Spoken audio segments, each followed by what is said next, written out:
China 46 American కంపెనీస్పై restrictions announce చేసింది. మరో 10 కంపెనీస్ని export control లిస్టులో పెట్టింది. క్వశ్చన్ ఏంటి? చైనా ఇలా ఎందుకు చేస్తుంది? అమెరికా ముందు ఏం చేసింది? ఈ రెండు సూపర్ పవర్స్ మధ్యలో జరిగిన ఎకనామిక్ వార్లో ఇండియాకి లాభమా నష్టమా? మనం డైలీ యూజ్ చేసే మొబైల్ ఫోన్ నుండి ఎలక్ట్రిక్ వెహికల్స్, ఏఐ చిప్స్ నుండి డిఫెన్స్ టెక్నాలజీ వరకు ఈ కాన్ఫ్లిక్ట్ ఎఫెక్ట్ ఆల్మోస్ట్ ప్రతి ఇండస్ట్రీ మీద పడొచ్చు. కాబట్టి ఈరోజు సెన్సేషనల్ హెడ్లైన్స్ని పక్కన పెట్టి అసలు స్టోరీ ఏంటి, హిస్టరీ ఏంటి, ఫ్యూచర్ ఏంటి, మన ఇండియా పొజిషన్ ఏంటి అన్నీ సింపుల్గా ఎవిడెన్స్తో స్టెప్ బై స్టెప్ అర్థం చేసుకుందాం. లాస్ట్ ఫ్యూ ఇయర్స్ నుండి యుఎస్ మరియు చైనా మధ్యలో టెన్షన్స్ కంటిన్యూగా పెరుగుతున్నాయి. కొన్ని రోజులు తైవాన్ ఇష్యూ, కొన్ని రోజులు సౌత్ చైనా సీ, కొన్ని రోజులు ఏఐ చిప్స్, కొన్ని రోజులు ట్రేడ్ రిస్ట్రిక్షన్స్.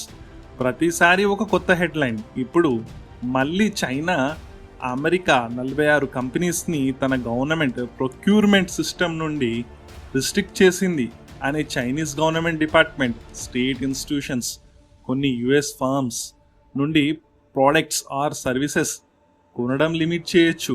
అదే టైంలో ఇంకొక 10 అమెరికన్ కంపెనీస్ని ఎక్స్పోర్ట్ కంట్రోల్ లిస్ట్లోనూ ఇంక్లూడ్ చేసింది.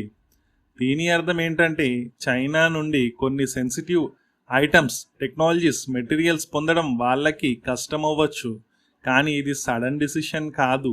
ఈ స్టోరీని అర్థం చేసుకోవాలి అంటే మనం కొంచెం వెనక్కి వెళ్ళాలి.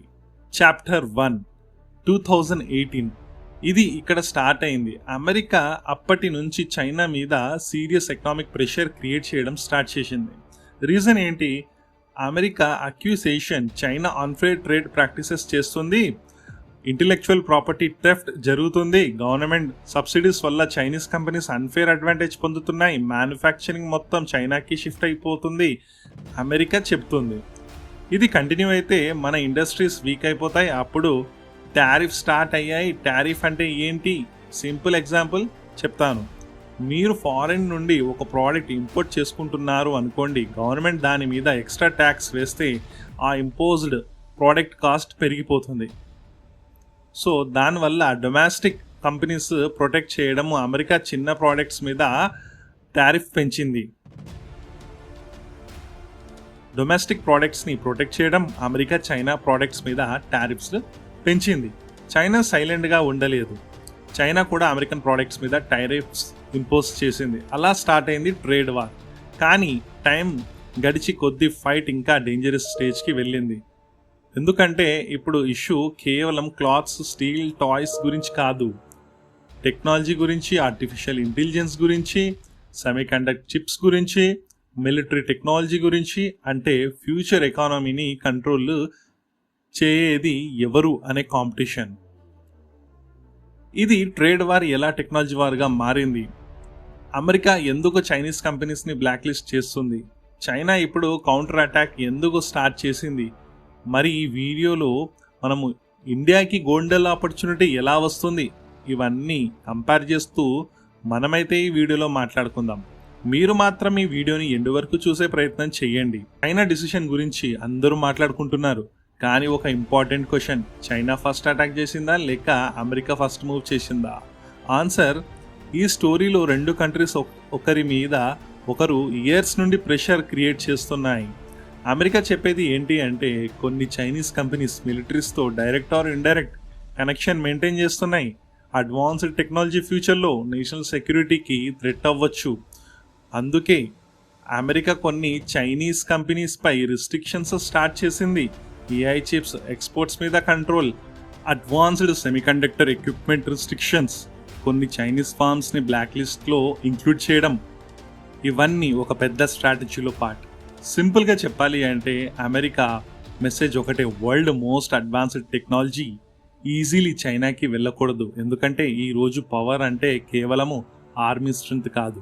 ఏఐలో ఎవరు ముందు ఉన్నారు, సూపర్ కంప్యూటర్స్ ఎవరు బిల్డ్ చేస్తున్నారు, మిలిటరీ డ్రోన్స్ ఎవరు బెటర్గా తయారు చేస్తున్నారు, సైబర్ సెక్యూరిటీలో ఎవరు స్ట్రాంగ్, ఫ్యూచర్ ఎకానమీని ఎవరు లీడ్ చేస్తున్నారు, ఇవి అన్నీ డిసైడ్ చేసేది ఫ్యాక్టర్ ఇదే. అందుకే అమెరికా చైనా ఎక్స్పోర్ట్స్ని కంట్రోల్ చేయడం స్టార్ట్ చేసింది. సో సింపుల్ మీకు ఒక స్టోరీ చెప్తా ఇది అర్థం కావడానికి.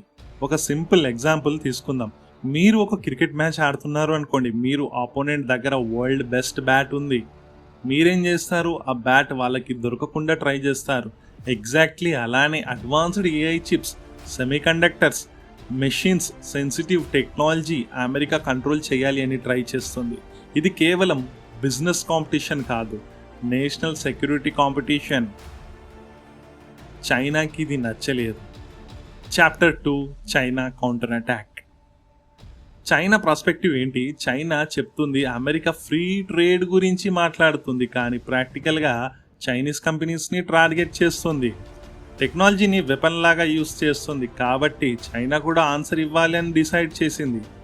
లేటెస్ట్గా కొన్ని అమెరికన్ కంపెనీస్ని చైనీస్ గవర్నమెంట్ ప్రొక్యూర్మెంట్ లిస్ట్ నుండి రిస్ట్రిక్ట్ చేసింది. ఇది చాలామంది మిస్అండర్స్టాండింగ్ చేసుకున్నారు. హెడ్లైన్ చూసి 46 కంపెనీ బ్యాన్ అని అనుకున్నారు, కానీ టెక్నికల్లీ కంప్లీట్ బ్యాన్ కాదు ఇది.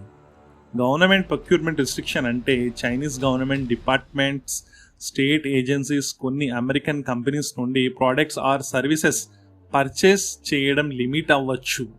ఇంకో important step, 10 American companies export control లిస్ట్లో యాడ్ చేసింది. అంటే sensitive Chinese materials, technologies, components పొందడం వాళ్ళకి ఈజీ కాదు.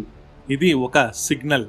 చైనా చెప్పింది, ప్రెషర్ క్రియేట్ చేస్తూ మేము సైలెంట్గా ఉండము, ఇది రిటాలియేషన్ అంటే యాక్షన్కి రియాక్షన్ అని చైనా చెప్పింది. మీరు ఒక కంపెనీ ఓనర్ అనుకోండి మామ, మీ బిగ్గెస్ట్ కస్టమర్ సడన్గా మీ ప్రోడక్ట్స్ కొనను అని చెప్పాడు, రెవెన్యూ ఇంపాక్ట్ అవుతుందా? 100% డెఫినెట్గా అవుతుంది. అదే లాజిక్ ఇక్కడ కూడా అప్లై అవుతుంది. గవర్నమెంట్ కాంట్రాక్ట్స్ అంటే బిలియన్స్ ఆఫ్ డాలర్స్ వాల్యూ ఉండే products, infrastructure, technology, defence, telecommunications ఇవన్నీ ఇన్వాల్వ్ అవ్వచ్చు. కాబట్టి ఈ డిసిషన్ సింబాలిక్గా మాత్రమే కాదు, ఎకనామిక్ ప్రెషర్ కూడా క్రియేట్ చేయడానికి యూజ్ అవ్వచ్చు. మరి దీనివల్ల ఇండియాకి లాభం ఏంటి? ఇప్పుడు ఇదే biggest question. America versus China fight మన ఇండియాకి సంబంధం ఏంటి? అసలు ఈ కాన్ఫ్లిక్ట్లో ఇండియా లూజ్ అవుతుందా, లేక హిస్టరీలో బిగ్గెస్ట్ ఆపర్చునిటీ మన దేశానికి వస్తుందా? రండి ఇప్పుడు తెలుసుకుందాం మనం. ఈ రెండు ఎకనామిక్ జైంట్స్ మధ్యలో జరిగిన కాంపిటీషన్ని చాలామంది ప్రాబ్లం లాగా చూస్తారు, కానీ ఇండియా పర్స్పెక్టివ్ నుండి చూస్తే ఇది ఒక ఆపర్చునిటీ కూడా కావచ్చు. ఎందుకంటే లాస్ట్ ఫ్యూ ఇయర్స్ నుంచి ప్రపంచంలో ఒక కొత్త వర్డ్ బాగా వినిపిస్తుంది, చైనా +1 స్ట్రాటజీ. అసలు ఇదేంటి? సింపుల్గా చెప్పాలి అంటే ప్రపంచ కంపెనీస్ ఒక చైనా మీద మాత్రమే డిపెండ్ అవ్వకూడదు అని ఆలోచిస్తున్నాయి. కోవిడ్ పాండమిక్ టైంలో ఫ్యాక్టరీస్ క్లోజ్ అయ్యాయి, షిప్పింగ్ డిలేస్ వచ్చాయి, తర్వాత US చైనా టెన్షన్స్ పెరిగాయి. అప్పుడు కంపెనీస్ ఒక క్వశ్చన్ అడిగాయి, మనం ఒక్క కంట్రీ మీదే మాత్రమే డిపెండ్ అయ్యి ఫ్యూచర్లో రిస్క్ ఎక్కువ కదా. అప్పటి నుండి వియట్నాం, ఇండియా, ఇండోనేషియా, మెక్సికో లాంటి కంట్రీస్ ఆల్టర్నేటివ్ మ్యానుఫ్యాక్చరింగ్ డెస్టినేషన్స్గా ఇంపార్టెన్స్ పొందడం స్టార్ట్ అయ్యింది. మరి ఇండియా ఎందుకు స్పెషల్? మన దగ్గర హ్యూజ్ వర్క్ ఫోర్స్ ఉంది, ఫాస్ట్ గ్రోయింగ్ ఎకానమీ ఉంది, డిజిటల్ ఇన్ఫ్రాస్ట్రక్చర్ ఇంప్రూవ్ అవుతుంది, గవర్నమెంట్ మ్యానుఫ్యాక్చరింగ్ని ఎంకరేజ్ చేస్తుంది. కాబట్టే గ్లోబల్ కంపెనీస్ ఇండియాలో ఇన్వెస్ట్ చేయడానికి ఇంట్రెస్ట్ చూపిస్తున్నాయి. ఆపర్చునిటీ ఉంది అని సక్సెస్ గ్యారంటీ అని అర్థం కాదు. ఇన్ఫ్రాస్ట్రక్చర్ ఇంప్రూవ్ అవ్వాలి, స్కిల్ డెవలప్మెంట్ కంటిన్యూ అవ్వాలి, పాలసీ స్టేబుల్గా ఉండాలి. అప్పుడే ఇండియా ఈ ఛాన్స్ని ఫుల్గా యూస్ చేసుకోగలదు. ఇప్పుడు చాప్టర్ 3, మనం డైలీ లైఫ్ ఇంపాక్ట్ ఏంటి? ఇప్పుడు మీరు అనుకోవచ్చు, అదేంటి అమెరికా చైనా మధ్య జరుగుతుంది, మనకేం సంబంధం ఉంది. మీరు కొన్న smart phone, laptop, TV, car, electric vehicles ఇవన్నీ గ్లోబల్ సప్లై చైన్ మీద డిపెండ్ అయి ఉంటాయి. కంట్రీస్ మధ్య డెసిషన్స్ పెరిగితే, టెన్షన్స్ పెరిగితే రా మెటీరియల్ మూమెంట్ స్లో అవ్వచ్చు, ప్రొడక్షన్ కాస్ట్ పెరగవచ్చు, షిప్పింగ్ ఎక్స్పాన్షన్స్ ఇంక్రీజ్ అవ్వచ్చు, కొన్ని ప్రోడక్ట్స్ ప్రైస్ కూడా ఎఫెక్ట్ అవ్వచ్చు. అలాగే AI రేస్లో కాంపిటీషన్ పెరిగితే టెక్నాలజీ డెవలప్మెంట్ స్పీడ్ కూడా మారచ్చు. అంటే ఈ డెసిషన్స్ డైరెక్ట్గా మన ఇంట్లో డెసిషన్ టాపిక్ కాకపోయినా ఇండైరెక్ట్గా మన ఎకానమీ, జాబ్స్, ఇన్వెస్ట్మెంట్, టెక్నాలజీ, ఫ్యూచర్ని టచ్ చేస్తాయి. సరే, ఫైనల్గా దీని కంక్లూజన్ ఏంటో అర్థం చేసుకుందాం. హిస్టరీ మనకి ఒక లెసన్ చెప్తుంది, గ్రేట్ పవర్స్ మధ్య కాంపిటీషన్ ఎప్పుడూ ఉంటుంది, కానీ ఒక కాంపిటీషన్ని ఎవరు ఆపర్చునిటీగా మార్చుకుంటారో వాళ్ళే ఫ్యూచర్ విన్నర్స్. అమెరికా తన నేషనల్ సెక్యూరిటీని ప్రొటెక్ట్ చేసుకోవాల్సిన సమయం వచ్చింది, అందుకే అది ప్రొటెక్ట్ చేసుకుంటుంది. చైనా తన ఎకనామిక్ ఇంట్రెస్ట్ని డిఫెండ్ చేయాలని ట్రై చేస్తుంది. మరి ఇండియా మన ఛాలెంజెస్ న్యూట్రల్గా ఉంటూ ప్రతి ఆపర్చునిటీని డెవలప్మెంట్ కోసం యూజ్ చేయడం. ఎందుకంటే 21st సెంచరీలో వార్స్ కేవలం బార్డర్స్ మధ్య జరగవు. టెక్నాలజీలో, ట్రేడ్లో, ఆర్టిఫిషియల్ ఇంటెలిజెన్స్లో, సెమీ కండక్టర్స్లో, డేటాలో ఫ్యూచర్ బ్యాటిల్ అక్కడే ఉంటుంది. మరి మీ ఒపీనియన్ ఏంటి? చైనా డిసిషన్ కంట్రోల్ కరెక్టేనా, లేక అమెరికా రిస్ట్రిక్షన్స్ జస్టిఫై చేయొచ్చా? కామెంట్స్లో మీ అనాలిసిస్ తప్పకుండా షేర్ చేయండి. దీంతో పాటుకు మన భారతదేశానికి ఎలాంటి లాభం జరగవచ్చు, మీ ఒపీనియన్స్ కూడా మీరు డెఫినెట్గా తెలియచేయండి. ఇలాంటి international affairs, geopolitical, defence, economy, AI, global పాలిటిక్స్ని మీ ముందుకు తెలుగులో ఎక్స్ప్లెయిన్ చేయడానికి నేను ప్రతిరోజు ట్రై చేస్తూనే ఉంటా. నా కంటెంట్ నచ్చితే మీరు లైక్ చేయండి, షేర్ చేయండి, సబ్స్క్రైబ్ చేయండి. మీ యొక్క ఒపీనియన్స్ కూడా తెలియచేయండి. ఈ వీడియోకి ఇంతే గాయ్స్. జై హింద్.